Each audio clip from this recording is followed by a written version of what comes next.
Madam President, The senator from Utah. ask unanimous consent to suspend the quorum call. Without objection. Madam President, I also ask unanimous consent to grant floor privileges to a member of my staff, Derek Brown, through the end of the day. Without objection.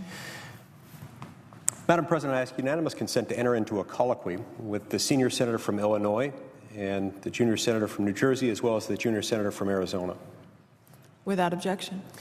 We rise today, Madam President, to speak in favor of the Smarter Sentencing Act, a bipartisan piece of legislation that would make targeted reforms to mandatory minimum sentences for nonviolent drug offenders. I was proud to join my distinguished colleague from Illinois, Senator Durbin, in introducing this legislation. He and I want to thank our co-sponsors, Senators Jeff Flake, Cory Booker, Ted Cruz, Pat Leahy, Rand Paul, Sheldon Whitehouse, Johnny Isakson, and Chris Coons. I also want to thank the lead sponsors of the House version of the Smarter Sentencing Act, Congressman Raul Labrador and Bobby Scott. It's not often that you see a political coalition like this one on Capitol Hill. It reflects the importance of an issue whose time has come, reforming our federal sentencing laws.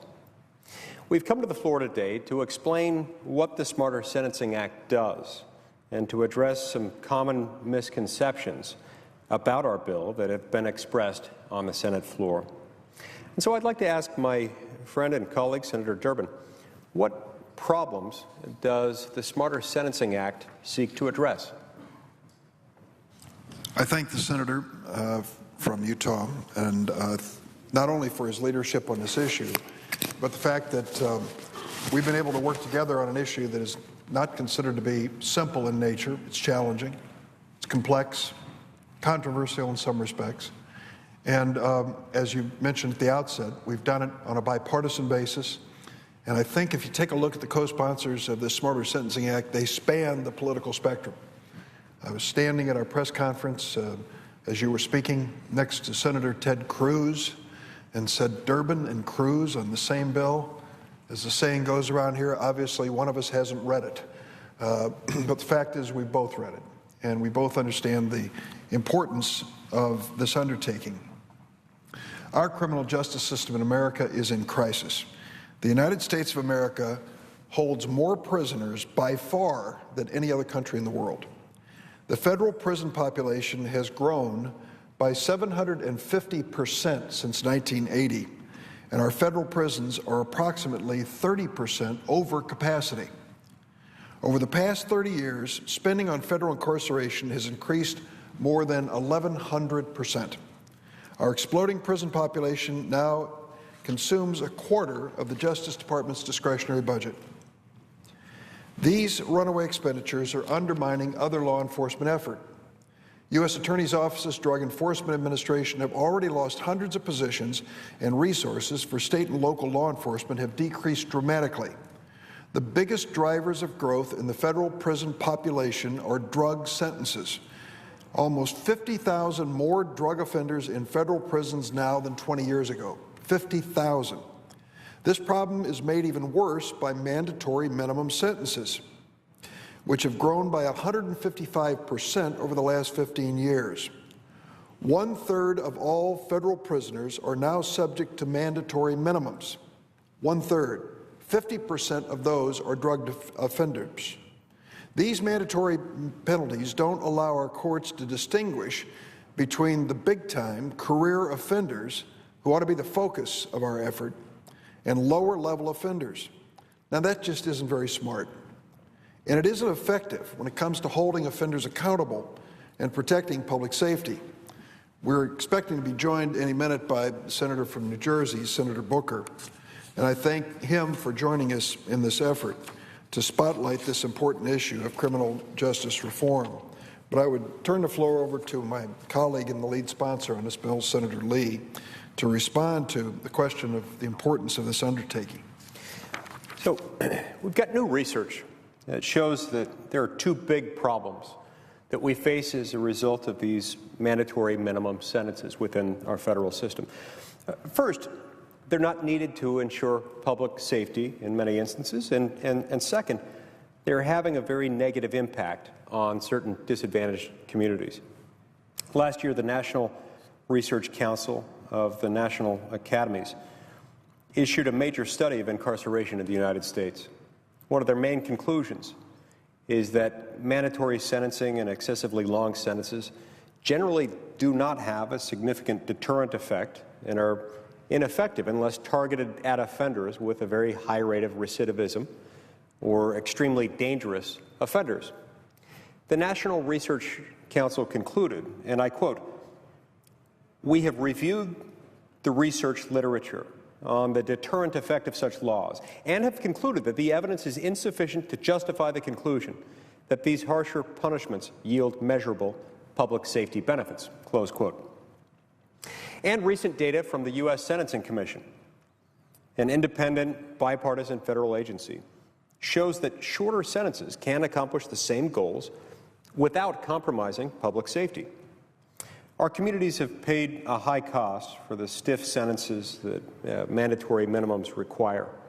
The National Research Council found that high incarceration rates are concentrated in poor, minority neighborhoods, and that the incarceration of significant numbers of residents in these neighborhoods actually compounded existing social and economic problems like unemployment, poverty, family disruption, poor health, and drug addiction. The application of these... Yes. If he would yield, Senator Booker has joined us. We're happy to have his co-sponsorship of this, and I'm hoping that he might be able to make some of his own observations on the very issue that you are discussing. Well, I want to pick up right where he left off, and I want to thank, really from the bottom of my heart, the leadership of Senator Lee and Senator Durbin on what I think is an extraordinary piece of legislation in terms of its impact. And you all have made it clear time and time again, as you did in the last Congress and this Congress, that the application of mandatory minimum sentences, especially drug cases, feeds the perception of pervasive unfairness in our criminal justice system, just for the points that Senator Lee was making out. And this perception is based in that reality. When I was mayor, I used to always say, "In God we trust, but everyone else bring me data." And the data is clear from the U.S. Sentencing Commission that shows that mandatory minimums have a disparate impact on minority communities. Let's be clear. The majority of illegal drug users and dealers in our country are white. But 3/4 of all the people incarcerated for drug offenses are black and Latino. And the large majority of individuals subject to federal mandatory minimum penalties are African American and Hispanic. That perception is fed by this reality. African Americans are granted relief from mandatory minimum penalties, as are other citizens under the so-called safety valve. But blacks get the safety valve far less than other groups. For example, the data shows in 2010, 63.7% of white offenders received the safety valve relief, while only 39.4% of black offenders received that benefit. In 2012, blacks were 26.3% of all drug offenders, just 26.3%, but they were 35.2% of the drug offenders who received no safety valves whatsoever, no relief from the mandatory minimum penalties. And now I want to yield back to Senator Lee, again, the lead sponsor of this bipartisan legislation, and ask him, what does this legislation do specifically to address mandatory minimums?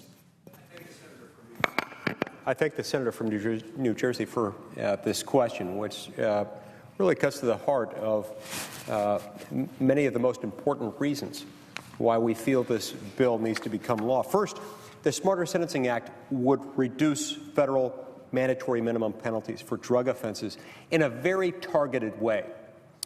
Our bill would allow federal judges to determine, on a case-by-case basis, when the harshest penalties should apply. We don't repeal any mandatory minimum sentences, and we do not lower any maximum sentences.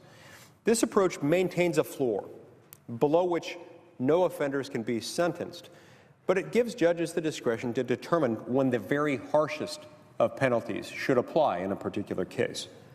These changes in mandatory minimum sentences do not apply to violent offenses, and they do not apply to offenders who import drugs into the United States, unless, of course, the offender's role is limited solely to transporting or storing drugs or money. Second, the Smarter Sentencing Act would modestly expand the federal safety valve, which allows federal judges to sentence a limited number of nonviolent drug offenders at levels below the mandatory minimum sentence.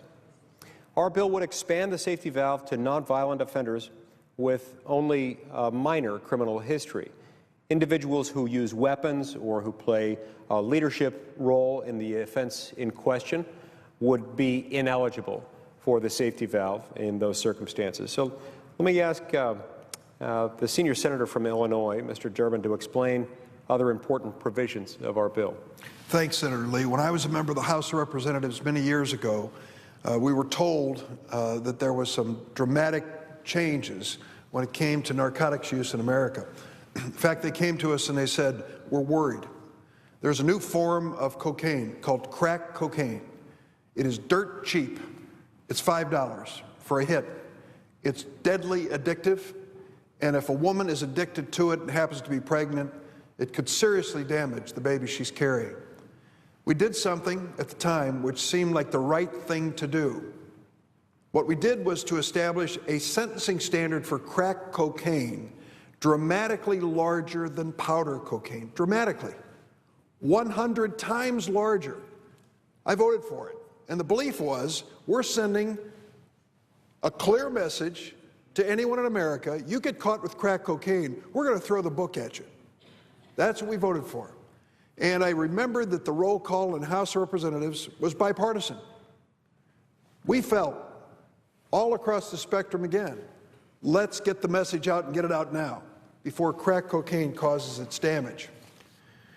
Under the law at the time, it took 100 times more powder cocaine than crack to trigger the same mandatory minimum sentences, 100 times. For example, possessing 5 grams of crack carried the same 5-year mandatory minimum sentence as selling 500 grams of powder cocaine. That was the 100-to-1 crack powder sentencing disparity. The crack powder disparity disproportionately affected African Americans, who made up more than 80% of those convicted of federal crack offenses. At a hearing I held in 2009, former Bush administration DEA head Asa Hutchinson, known to many of us as a former colleague in the House, testified, and I quote, "Under the current disparity, the credibility of our entire drug enforcement system is weakened." What was happening? African Americans were noting what was going on here. They were being sent, as Senator Booker said, over to the prison system and put away for years and years for the use of a tiny amount of crack cocaine because of the sentencing guidelines that we established in the House of Representatives. So the Smarter Sentencing Act addresses this issue. I might add that in 2010, I joined with Senator Jeff Sessions, Republican of Alabama, in sponsoring the Fair Sentencing Act. We decided that we would address this issue of the 100-to-1 disparity and try to make sense out of it. I support 1-to-1. I think that's what the science backs. But we reached a political agreement. That's the nature of the Senate and the House. And the bill unanimously passed the Senate and the House, being signed into law by the President. This Fair Sentencing Act reduced the sentencing disparity between crack and powder cocaine. Now, the Smarter Sentencing Act, the bill that we're considering today, addresses this again. It would allow some inmates who were sentenced before the Fair Sentencing Act to petition for the sentence reductions that this law put in place in 2010. So this provision would not automatically reduce to a single sentence of anyone serving under the old 100-to-1 standard, but it would allow federal judges and prosecutors to conduct a case-by-case, singular individual review as whether the individual should have their sentence reduced. Responding to our decreased reliance on prisons, the Smarter Sentencing Act would direct the Justice Department to report to Congress on how the cost savings from our bill would be used to reduce crime and prevent recidivism. And let's respond to a few misstatements that have been made about the Smarter Sentencing Act. One of our colleagues said, and I quote, "We are not sending huge numbers of nonviolent drug offenders to federal prison under lengthy mandatory minimum sentences." Senator Booker, how would you respond to that comment? No, I appreciate that, and I hope that we all in the Senate can deal from the same set of facts. We're entitled to different opinions, different conclusions from the facts, but we should not be debating facts when we have them clearly before us. So let's take a look at those facts. In 2011, the Sentencing Commission issued a comprehensive study about the mandatory minimum sentences. The study found that almost 55,000 people were in federal prisons for serving mandatory minimum sentences for a drug crime. That was more than 50% of all federal drug offenders and more than a quarter, 25%, of all federal prisoners, period. Second, the great majority of federal drug offenders do not use violence. Let me say that one more time, because it's very important. We're talking about in this bill non-violent offenders, and the great majority of federal drug offenders do not use violence. The Sentencing Commission's most recent data show that less than 1% of offenders used or threatened violence in committing their crime, and that no weapons were involved in more than 80% of drug cases. Third, many of those serving mandatory minimum drug sentences are low-level offenders. It is true that certain low-level offenders, like couriers, don't often receive mandatory minimums. But other low-level offenders frequently are sentenced to mandatory minimums. For example, among those who are most likely to receive a mandatory minimum sentence are street-level dealers, those who sell less than 1 ounce of a drug. Almost 45% of street-level dealers are serving mandatory minimums in federal prison. And finally, these mandatory minimum sentences are lengthy. They are costly. They drain taxpayer resources. A Sentencing Commission study showed that the average sentence for mandatory minimums was 132 months, 11 years in federal prison without parole.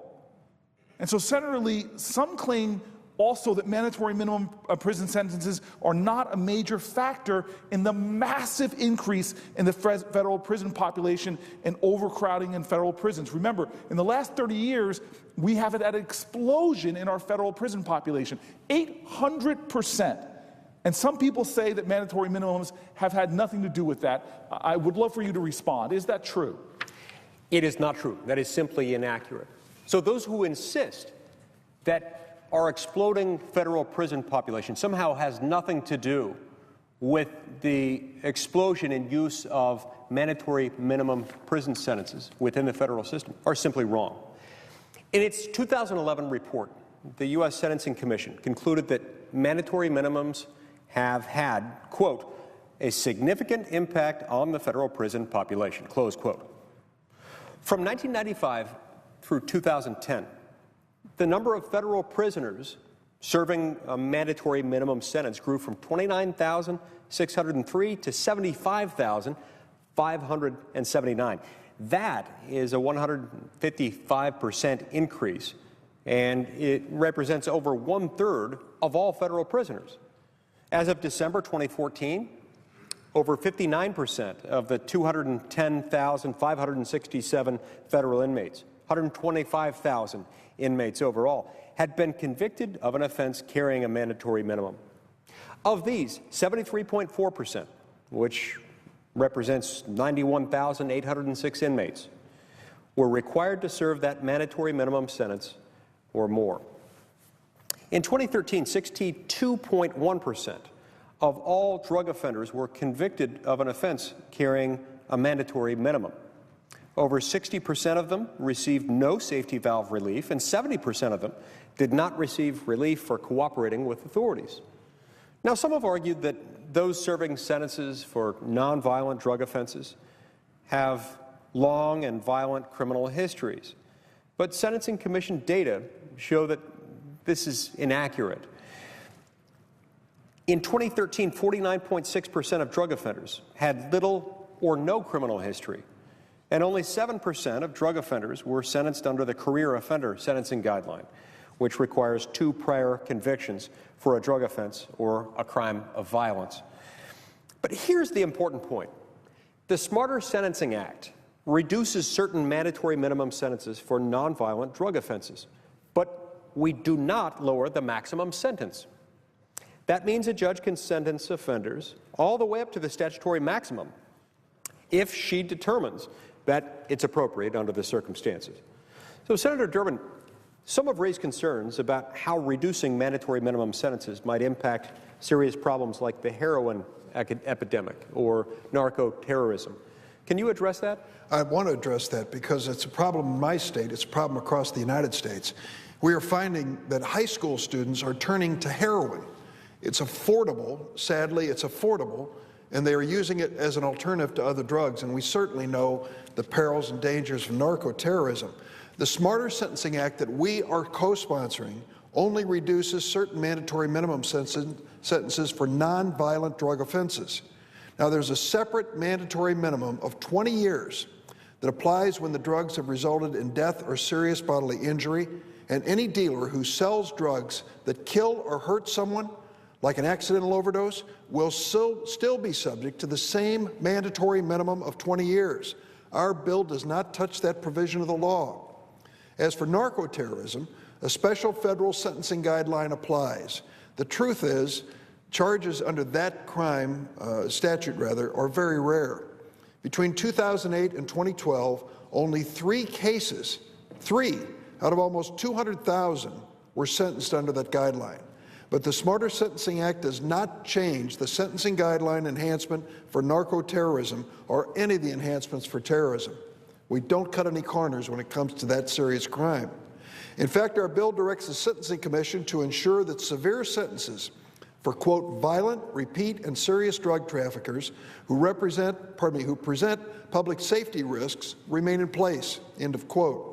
Also, there will continue to be dozens of statutory penalties and sentence enhancements in the sentencing guidelines, allowing judges to impose heightened sentences for violent and repeat offenders. The Smarter Sentencing Act, which we're describing, doesn't automatically reduce a single sentence, and it doesn't eliminate any mandatory minimum or reduce any maximum sentence at all. Our bill simply restores the traditional authority of a federal judge to impose a sentence that fits the crime and the criminal, based on the circumstances of the case, maintaining a floor below which no judge can be sentenced. No person can be sentenced. Senator Booker, can you discuss the impact the Smarter Sentencing Act will have on communities that have been the most negatively impacted by the crisis in our criminal justice system? Senator Durbin, I appreciate that question because this is one of the reasons I'm so passionate about the legislation originally introduced by Senator Lee and yourself, because the mandatory minimums is patently unfair to people all across America, whether you're white or black, to have a disproportionate sentence unnecessary to punish you and prevent you from doing future nonviolent crime is bad enough. But when this is, as we were talking before, so negatively concentrated in certain urban areas, it creates a pervasive belief that begins to undermine faith in our criminal justice system alone. As we said earlier, the overwhelming majority of drug users and sellers are white, but the overwhelming majority of people incarcerated and arrested for it are black, as well as those receiving mandatory minimums. But this, what people have to understand, has a punishing effect on us all. Number one, it is hurting families. A friend of mine brought to my attention a Sesame Street clip that even the educators in public broadcasting are seeing, that certain communities have so many of their men, nonviolent offenders, being sucked into the prison system for these long sentences, that we're creating a generation of children growing up without their parents. And that has a difficult impact when it comes to the poverty of that family, when it comes to the challenges of having a provider pulled away. And so the Smarter Sentencing Act is something to help to relieve that problem, but also the cost to us all. Because what's wonderful at this time that we have a debt and we need to invest in infrastructure and many things, this system is costing us hundreds of billions of dollars annually. And your legislation, this legislation that I have signed on as a co-sponsor, has a savings that can be redirected to community efforts that prevent crime in the first place, evidence-based programs that undermine crime in the first place, and also help people coming out of prison staying out of prison. We can save money and still protect public safety with lower rates of incarceration and a greater reliance on community supervision and treatment. And the wonderful thing about this is what I'm saying here is not speculation. It is the facts that we're experiencing in states that have already embraced reducing mandatory minimums. In fact, many of these states, and this is wonderful why this is a bipartisan legislation, many of these states are red states. We're seeing this path of reducing crime, reducing prison populations, creating savings being shown to us in state after state model that the federal government should follow. Models seen in Texas and Georgia. And so I would like to ask Senator Flake. He encouraged us to pay attention to the overcriminalization in the federal system as well. You too are a champion of reforming the system and making it better. I want to ask you, how does the Smarter Sentencing Act address the problem of overcriminalization as you see it, sir? Well, thank you, Senator Booker. Thank you, Senator Durbin, Senator Lee. It's great to be part of this bipartisan effort at Smarter Sentencing. This is important because this section, or one section of the bill, requires the Attorney General and the heads of certain federal agencies to each submit a public report that identifies all criminal offenses that are established by statute or regulation that each agency enforces. And these reports must provide information on the elements of each offense, the potential penalty, and the required intent for each offense, and the number of prosecutions for each offense for the last 15 years. This is valuable information. This section also requires the Attorney General and the relevant agencies to establish a publicly accessible index for these offenses. This information is an important step toward understanding the scope of the overcriminalization problem. When we have this information, we'll have a better idea at why these sentences are being imposed, and we can make better recommendations moving ahead. Now, there are some who argue that the long mandatory sentences, these prison sentences, encourage defendants to plead guilty and to cooperate with prosecutors. They claim that by reducing mandatory minimum sentences, that our bill will reduce the incentive for defendants to plead guilty and thus cooperate.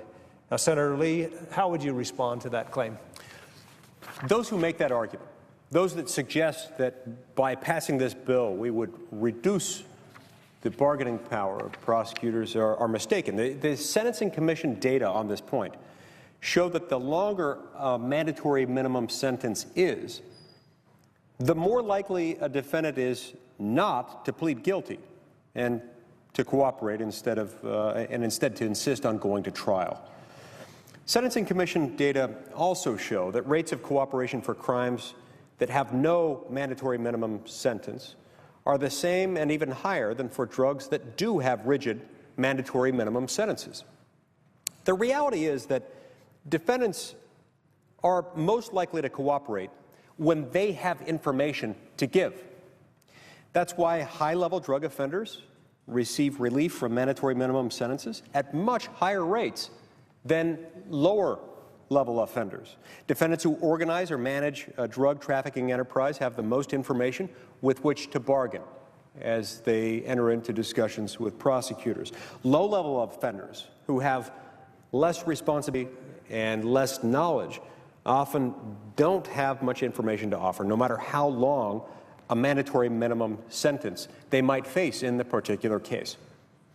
Now, Judge William Wilkins, who was appointed to the bench by President Reagan and served as the first chair of the U.S. Sentencing Commission, said the following on this topic. He said, quote, "There are few federal judges engaged in criminal sentencing who have not had the disheartening experience of seeing major players in crimes before them immunize themselves from the mandatory minimum sentences by blowing the whistle on their minors, while the low-level offenders find themselves sentenced to the mandatory minimum prison term so skillfully avoided by the kingpins, close quote. Now, some claim that the Smarter Sentencing Act will add up to $1 billion in federal spending. Senator Flake, is that true? You know, that is creative accounting, to put it mildly. You know, here it is in reality. The Congressional Budget Office has taken a look at this and looked at the impact of passing the Smarter Sentencing Act. It's true that there will be cost incurred, and that's mainly because of benefits that are paid to people who are not in prison any longer or for so long. But the CBO estimated that in the first 10 years alone, our bill would save approximately $4 billion for a net savings of about $3 billion. Those savings can be redirected to efforts to reduce crime and to reduce and prevent crime in the first place.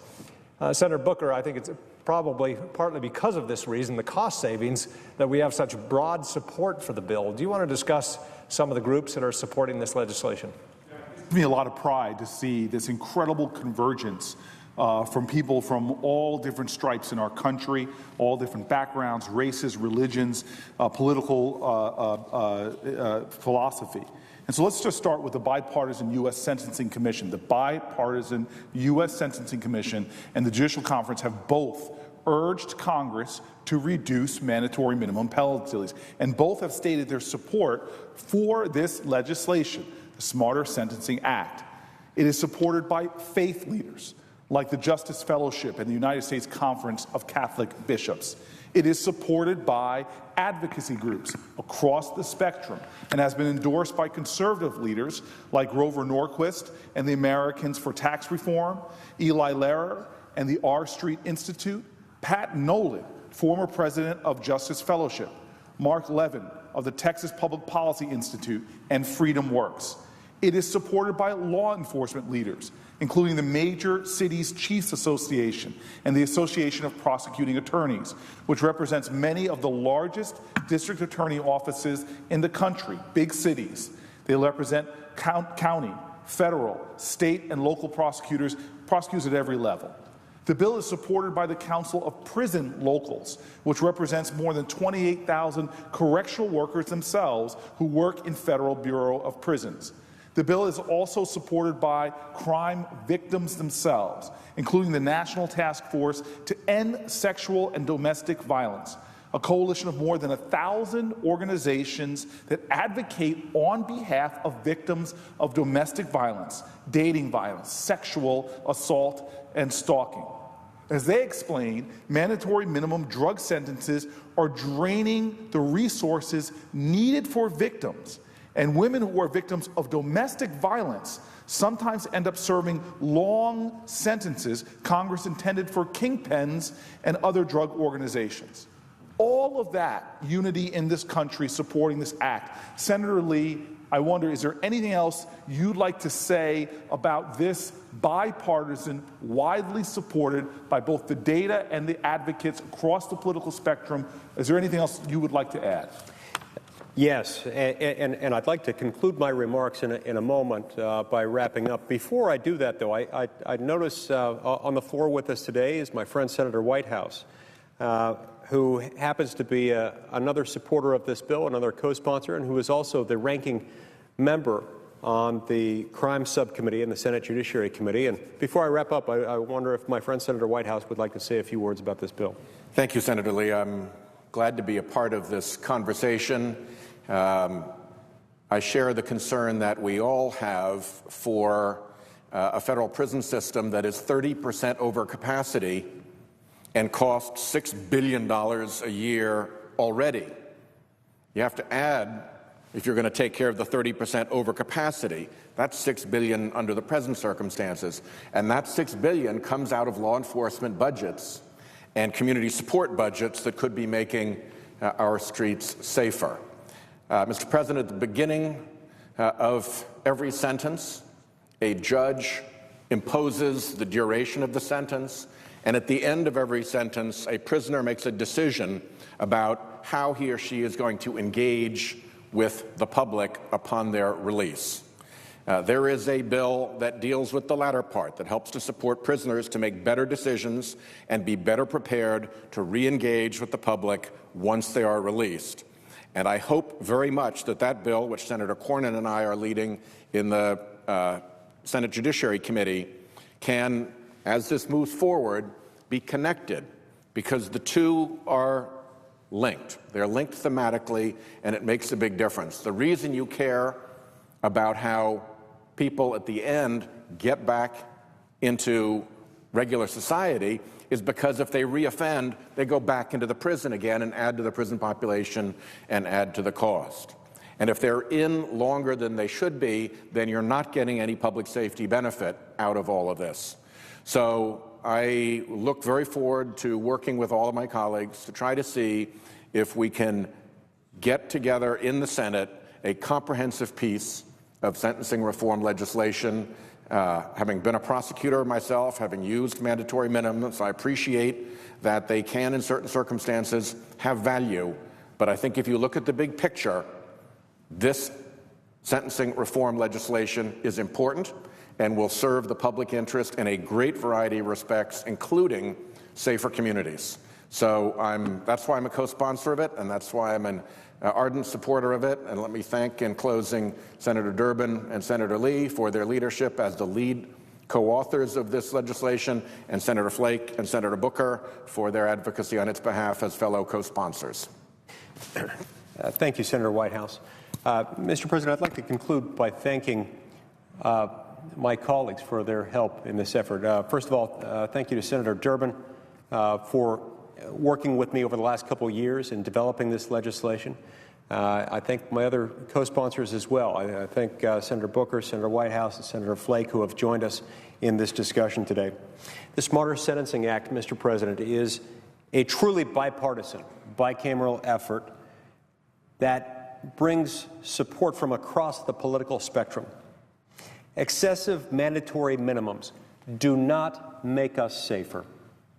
The last 30 years have shown us that they're applied unevenly and that they leave a gaping hole in the communities they impact most heavily. Now we as a society have to pick up the tab. We must decide if we will continue to pay the high fiscal cost and the high social costs that mandatory minimums impose. It's important for us to remember that these costs do have many manifestations. Sometimes in this body, sometimes in this town, we tend to focus only on the fiscal price tag, only on the price tag that can be expressed in raw numbers. But doing that allows us to ignore too often the high human costs, the families, the communities that have lost brothers and sons and fathers and uncles and nephews. People who could be back in their communities contributing meaningfully to their success, who are instead sent away for sometimes far too long of a prison sentence. We can continue down that current path, or if we would rather try something smarter, perhaps that would be better. The Smarter Sentencing Act gives us an opportunity to do precisely that, to do something smarter, to rely less on prison and to do more with scarce resources. Instead of just paying for prisons, it would allow us to work smarter in pursuit of justice. I hope all my colleagues will join us in supporting the Smarter Sentencing Act. Thank you, Mr. President.